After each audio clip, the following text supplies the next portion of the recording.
Especial Cumbre de las Américas. ECO 360. Buenas noches, bienvenidos a ECO 360. Hoy, sábado 11 de abril del año 2015, mientras estamos transmitiéndoles a ustedes en vivo desde el Centro de Convenciones Atlapa, la séptima Cumbre de las Américas está en su recta final. Según la información que tenemos, todavía faltan algunos presidentes mandatarios por hacer uso de la palabra en la segunda parte de la sesión plenaria y luego de eso habrá concluido la séptima Cumbre de las Américas. Recuerde que usted este programa lo puede ver por internet www.ecotvpanamá.com y hoy, como lo habíamos prometido, un programa especial en el que intentaremos, primero por mi parte y luego con invitados especiales, analizar un poco lo que ha ocurrido en la ciudad de Panamá, en la República de Panamá, el día de hoy. Para muchos, histórico. La foto, el contenido de las reuniones, sobre todo la de Castro y Obama, le han dado la vuelta al mundo y están siendo comentadas y analizadas por los principales medios de comunicación a nivel mundial, y esto apenas empieza. Vamos a, antes de entrar en materia, hoy vamos a tener aquí con nosotros a dos invitados a partir de los próximos bloques. Va a estar la experimentada periodista Glenda Umaña, que ha estado trabajando con Telemetro, con los distintos análisis y entrevistas, va a estar con nosotros aquí. Y también vamos a tener a María Berlau. María Berlau es la directora ejecutiva de Archivo Cuba. Ella va a opinar, obviamente, y darnos su opinión y sus análisis sobre lo ocurrido el día de hoy. Yo quiero hacerles una enumeración de lo que he recogido como lo relevante del día de hoy, o lo que considero relevante resaltar. Y voy a tratar de ser solamente enunciativo, sin entrar en mucho análisis. Creo que la próxima semana tendremos tiempo para ello. Primero, la presencia de todos los mandatarios. Solamente faltó Michelle Bachelet. Podemos considerar que esta cumbre, desde el punto de vista de la convocatoria, ha sido un éxito, y un éxito marcado por el regreso de Cuba a las cumbres de las Américas y posiblemente a el proceso interamericano o al sistema interamericano. Segundo, imperó el diálogo, pues aunque se dijeron cosas fuertes, estuvieron todos los estados, hubo reunión, hubo diálogo, como dije, aunque en algunos momentos subido de tono, pero hubo libertad para que cada uno expresara lo que quería. La reunión entre Obama y Castro, histórica. Se fortalece el proceso de apertura, el proceso de negociación que viene andando entre los Estados Unidos y Cuba, que llevan adelante. Se demostró que ni la política exterior de los Estados Unidos por los últimos 50 y tantos años, ni tampoco los elementos más importantes de la Revolución Cubana, y es un análisis mío, resultaron. Y precisamente por eso ambas naciones se acercan hoy. Porque por un lado Obama reconoce que había que hacer un cambio en la política exterior que no había resultado, y por otro lado considero que al gobierno cubano no le quedaba otra alternativa ante todas las crisis que están enfrentando, sobre todo en materia económica y en materia de derechos humanos.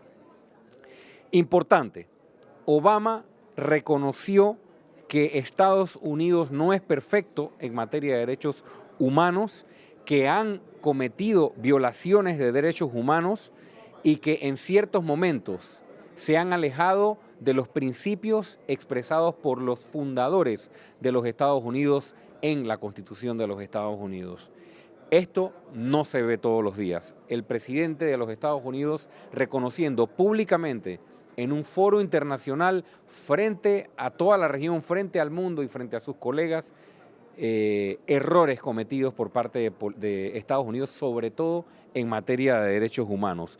Considera que se han alejado en ciertas ocasiones de esos principios, y consideramos nosotros que esto fue importante porque abrió la puerta al diálogo, y además valiente, porque esta declaración le va a traer muchos problemas a Barack Obama a nivel interno en los Estados Unidos. Solamente minutos después de haber hecho esta declaración, ya había críticas fuertes de Jeb Bush, el hermano de George Bush, y uno de los principales aspirantes a la presidencia de la República por el Partido Republicano, que se expresó fuertemente, fue muy crítico y duro con Barack Obama, sobre todo por el ángulo de estar estrechando la mano o legitimando a dictadores como Raúl Castro. Ahora bien, este fue el gesto de Obama, un gesto que a mi criterio no fue correspondido. ¿Y por qué considero que no fue correspondido? Porque Raúl Castro, en todo el discurso que dio de más de una hora, en ningún momento reconoció algún error de los hermanos Castro o alguna siquiera violación de las libertades y los derechos humanos.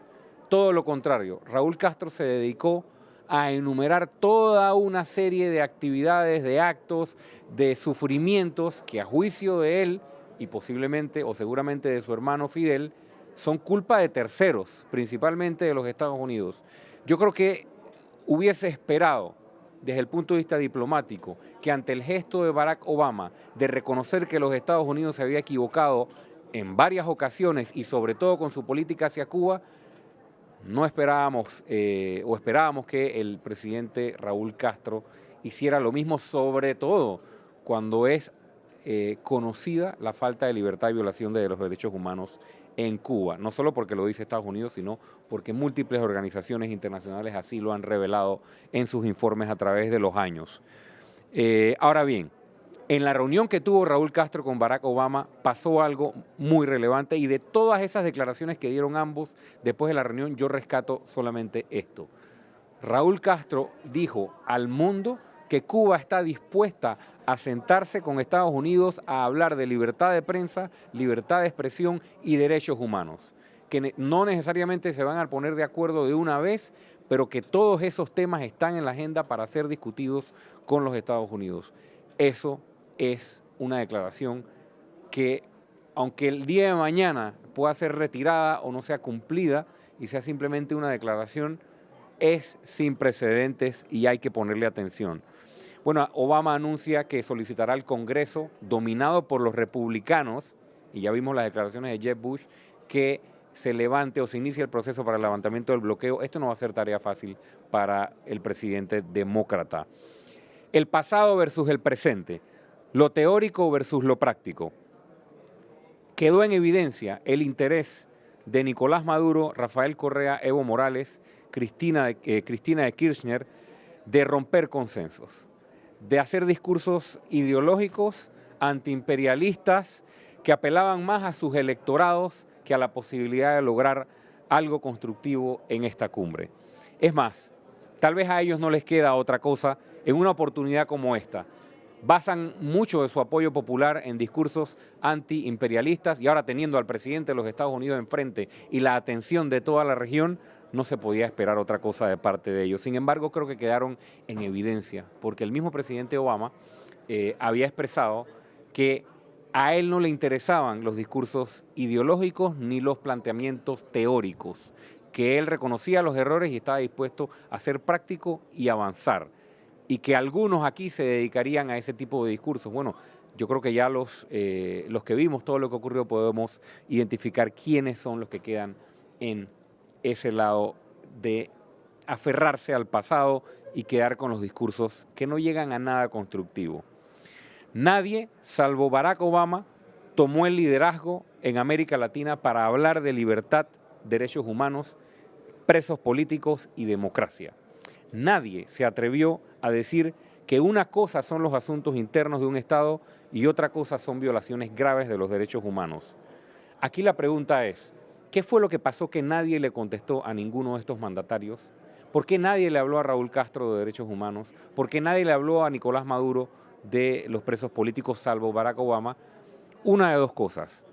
O el resto de mandatarios de la región se pusieron de acuerdo para cederle el protagonismo de esta cumbre a lo que pasaba bilateralmente entre Estados Unidos y Raúl Castro, entre Estados Unidos y Cuba, y no quisieron hacer ningún tipo de declaración que fuese a limitar o imposibilitar lo que ya se venía adelantando, o lo que vengo sosteniendo en este programa en los distintos análisis, hace falta un liderazgo en América Latina con respecto a un discurso de derechos humanos, transparencia, lucha anticorrupción, fortalecimiento de la democracia, entre otros. Bueno, Tenemos algunos puntos adicionales. Yo creo que a pesar de la gravedad de las violaciones, algunos puntos adicionales, a pesar de la gravedad de las violaciones en Venezuela, nadie le contestó a Nicolás Maduro. La posición de Brasil, interesante, porque se distancia el tono de Dilma Rousseff, de Rafael Correa, de Maduro y de Evo Morales. Importante ponerle atención a eso. Sin embargo, creo que se quedaron cortos Brasil y México, de los cuales tal vez se espera posiciones un poco más contundentes, siendo los gigantes de América Latina ambos. Libertad de expresión, para terminar brevemente, creo que vimos claramente una división aquí entre cómo se entiende la libertad de expresión en una plena democracia y cómo se entiende para otros. Para Barack Obama, la libertad de expresión es sin ningún tipo de control. Para Rafael Correa, la libertad de expresión es una libertad de expresión controlada, porque la mala prensa no debe tener derecho a expresarse. Y bueno, en Cuba y en Venezuela, casi ausencia, para no decir nula, libertad de expresión. No hubo documentos, no hubo mandatos para la acción, fracasó el esfuerzo planteado en la mesa por Panamá de tratar de lograr un documento técnico que se le pudiera dar seguimiento. Eso fue saboteado, como lo dijimos ayer acá, por Venezuela y otros estados que querían la derogatoria del decreto. Hay que reconocerle el trabajo diplomático a Venezuela, pues Venezuela logró que casi todos los estados de la región apoyaran públicamente la derogatoria del decreto por parte del gobierno de Obama. Pero el logro diplomático más importante que considero para Venezuela es que ningún presidente se refirió a la situación de derechos humanos de Venezuela, y eso creo que se hizo un trabajo por parte de la diplomacia venezolana, y por otra parte creo que nadie se atrevió o nadie tomó el liderazgo o simplemente contribuyeron al ambiente de diálogo con su silencio.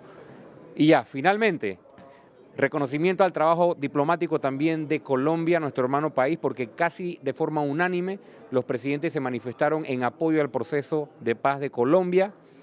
Y bueno, lo dejo hasta ahí. Creo que hay otros puntos que puedo mencionar en los próximos bloques, pero quería tomarme el tiempo para enumerar lo que considerábamos lo más relevante en lo positivo y lo negativo. Nos vamos a un cambio y al volver nuestros invitados aquí en ECO 360 estaremos con la periodista Glenda Umaña. Ya regresamos.